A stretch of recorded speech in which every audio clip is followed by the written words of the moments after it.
The plane was turning round and round and shaking in the sky as if it had lost its balance like a bird in the sky. It was losing its height rapidly and moving forcefully towards the earth. It would be a matter of minutes before it crashed. A figure fell out of the fairy object that was plummeting down to the earth. A white structure mushroomed and opened like a flower in the sky, and the man floated gently down with the wind to the ground. A small boy, 10 or 12 years old, had been watching the plane for some time. The boy emerged from the clump of trees. He had seen the plane shot down by the enemy fire and the pilot parachute down from the flaming plane. He came out from the darkness of the trees and reached the wounded pilot.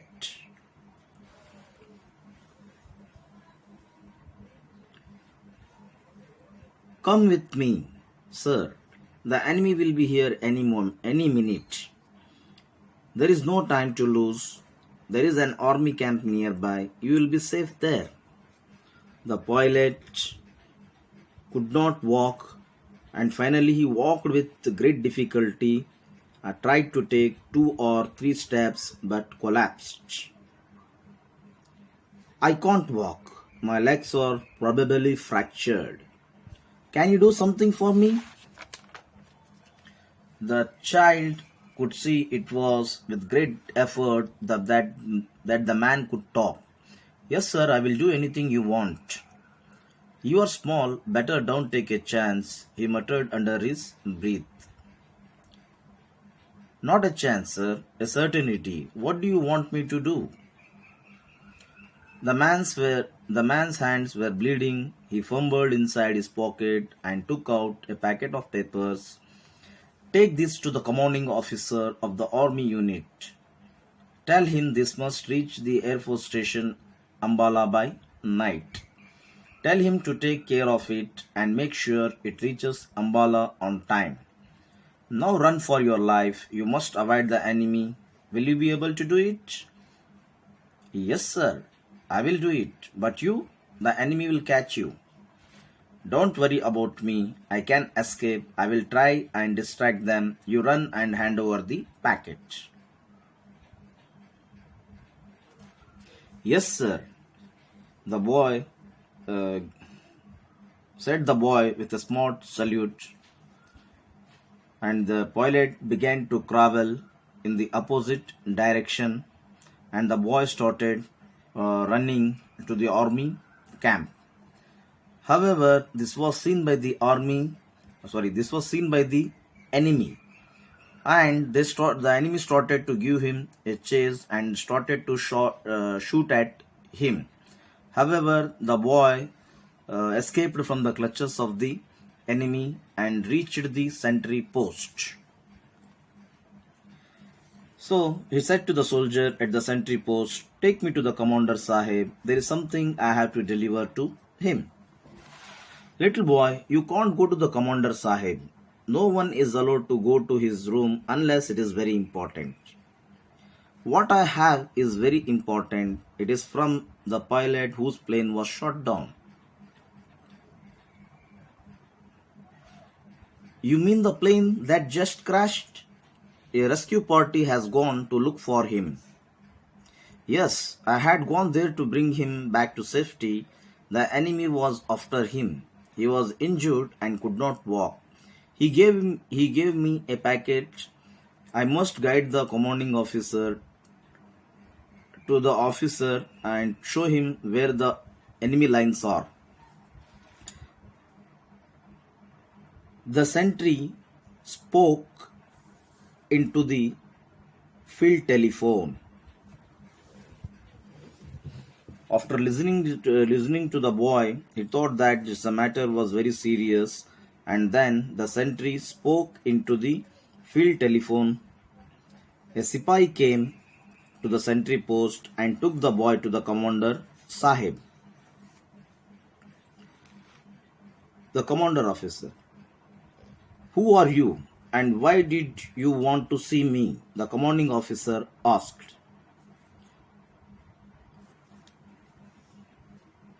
My name is Makbul Bhatt. My father was awarded a medal for bravery. He died fighting for the nation. My mother and I live here now. I was watching the plane when I heard an anti-craft gunfire and saw the plane become unsteady. I saw him fall to the ground. I knew I must save him. The enemy was just a little distance away. I ran to bring him back by a shortcut. When I reached him, I found that he could not walk. He was bleeding profusely. He told me not to worry about him, but to try and get this packet to you and tell you that it must reach Ambala tonight. It is very important.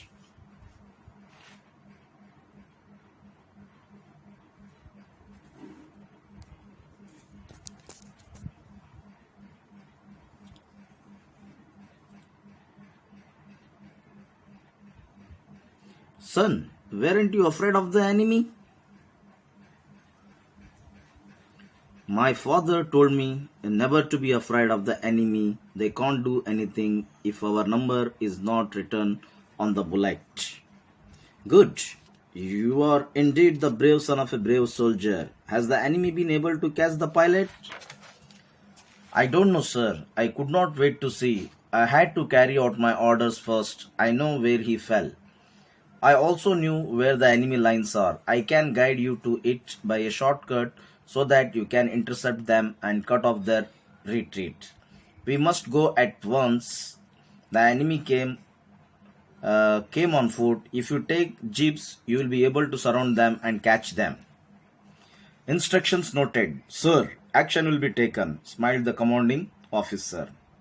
5 minutes later, a group of enemy soldiers found themselves surrounded by jeeps. There was no escape. One of them started to run but realized it was of no use.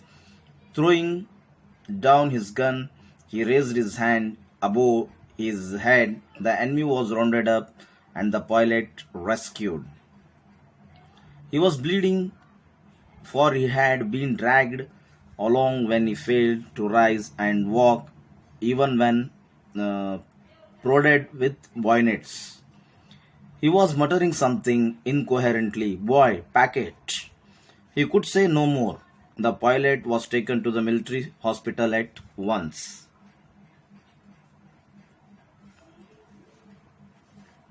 Makbul, thank you, my brave son.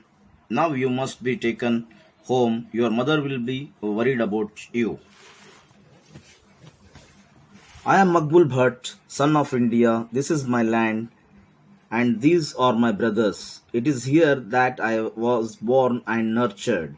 My father's blood is mixed with the soil of this land, and my mother's tears waters the earth on which our crops grow. My loyalty rests here with my brothers, blood relations of the soil, for we have broken bread on the same land. The boy who had been standing crumpled up all of a sudden and fell down. The enemy fire had hit his leg and the blood was dropping from the wound. The commanding officer gathered the fallen figure in his arms and carried the child to the ambulance.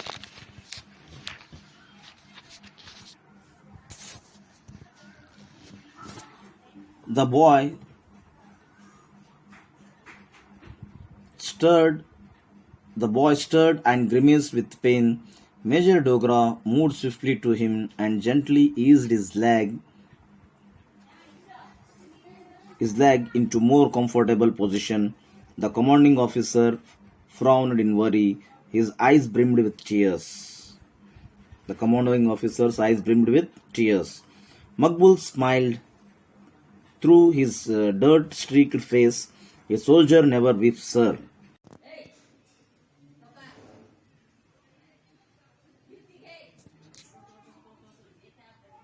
Another voice from somewhere far away, lost in the distant years, seemed to say, a soldier never runs from the enemy, father. You told me so. He must face the bullets even when they tear his chest to shreds.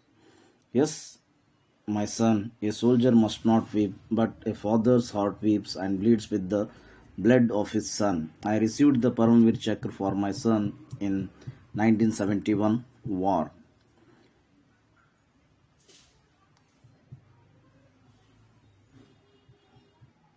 He must have been very brave. You two are very brave.